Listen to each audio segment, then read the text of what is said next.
काय गाढव आहे रे तू, तुझ्यापेक्षा गाढव बरं, गाढवासारखं वागू नकोस वगैरे वगैरे वाक्य तुम्ही आम्ही सर्वांनीच आपल्या आजी आजोबांना किंवा आई वडिलांकडून ऐकले। आता माणसाला गाढव का म्हणतात याची बरीच कारणं सांगता येतात। गाढव मंद असतं, गाढव मूर्ख असतं, गाढव सांकामे असतं वगैरे वगैरे। पण थांबा, गाढव यापैकी काहीही नसतं। हा फक्त गाढव माणसापेक्षा कमी विचार करतं एवढंच। पण त्यामुळे थेट मंद माणसांना गाढवाची उपमा मिळू लागली। पण म्हणतात ना, हर किसी के दिन आते हैं, अगदी तसंच झालंय। गाढव आता लाख मोलाचं झालंय। मढीच्या बाजारात गाढवाची किंमत थेट दुप्पट तिप्पट वाढली आहे। कधी काही 2-5 हजारांपासून 20-25 हजारांपर्यंत मिळणारं गाढव यंदा थेट 70,000 ते 1 लाखांपर्यंत गेले। आता हे का कसं झालंय आणि मढीच्या गाढवांचा इतिहास काय हेच आपण या व्हिडिओतून पाहणार आहोत। नमस्कार, मी अद्वैता आणि आपण पाहत आहात अहिल्यानगर लाईव्ह 24, नगरी घडामोडींचं परफेक्ट अनालिसिस। पाथर्डी तालुक्यातील मढी हे कानिफनाथांचं देवस्थान। या देवस्थानची आख्यायिका व ख्याती अनेक ग्रंथात वर्णिली गेली आहे। भटक्यांची पंढरी म्हणून हे देवस्थान ओळखलं जातं। मढी यात्रोत्सवात कैकाडी समाजाची मानाची काठी मंदिराच्या कळसाला लावून गोपाळ समाजाची मानाची होळी पेटली की यात्रोत्सवास सुरुवात होते। ही यात्रा थेट पाडव्यापर्यंत चालते। तब्बल 15 दिवस राज्यातील व देशातील सर्व भटक्या समाजाची लोक या देवाच्या दर्शनाला येतात।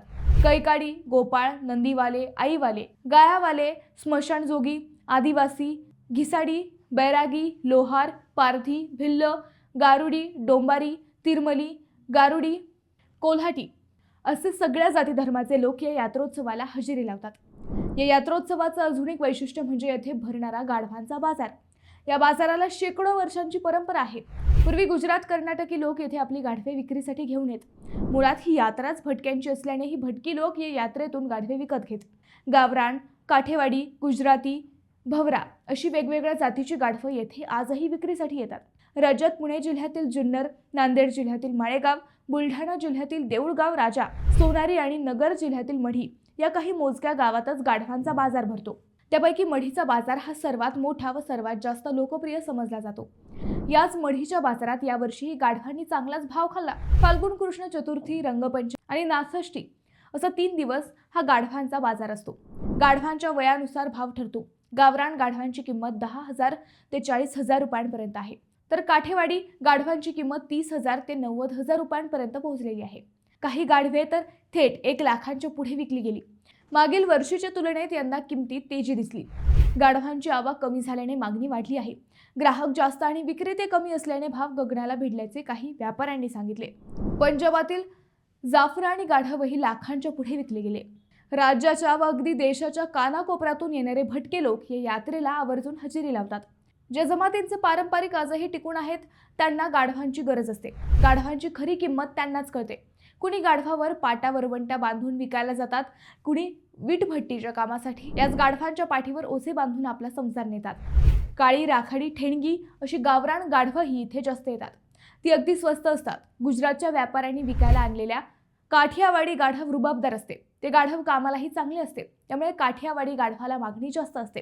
गाढवाच्या तोंडातील दात पाहून गिऱ्हाईक गाढवाचा दर्जा तपासतात। 2 दात असतील तर वर्षाचे, 4 दात असतील तर 1.5 वर्षाचे, 4 पेक्षा जास्त दात असतील तर म्हातारपणाकडे झुकलेले गाढव अशी वर्गवारी करून गिऱ्हाईक आपल्या पसंतीचे गाढव नेतात। दरवर्षी हजारो गाढव खरेदी विक्रीसाठी मढी यात्रेत आणली जातात। मात्र यंदा गाढवांच्या संख्येवरही परिणाम जाणवला। गाढवांना मेंटेनन्स काहीच नसतो। ओझी वाहणाऱ्या गाढवाला चरण्यासाठी कुठेही सोडले तरी ते परत येतात, त्यामुळे मालकांना गाढव पाळण्याचा तसा काहीच खर्च होत नाही। गाढवांना होणाऱ्या आजारांवर गदर्भा शुश्रूषा केंद्राद्वारे मोफत उपचार केले जातात। असे असले तरी गाढवांच्या पिलांचीही काहीच किंमत बाजारात मिळत नाही। तसेच पोटोशी असलेल्या गाढविणीसोबत पोटातल्या पिलाची मोजदात होत नाही। ही गाढवे घेण्यासाठी अथवा विकण्यासाठीही वडार, कुंभार जमाती मोठ्या प्रमाणावर या जत्रेला भेट देतात।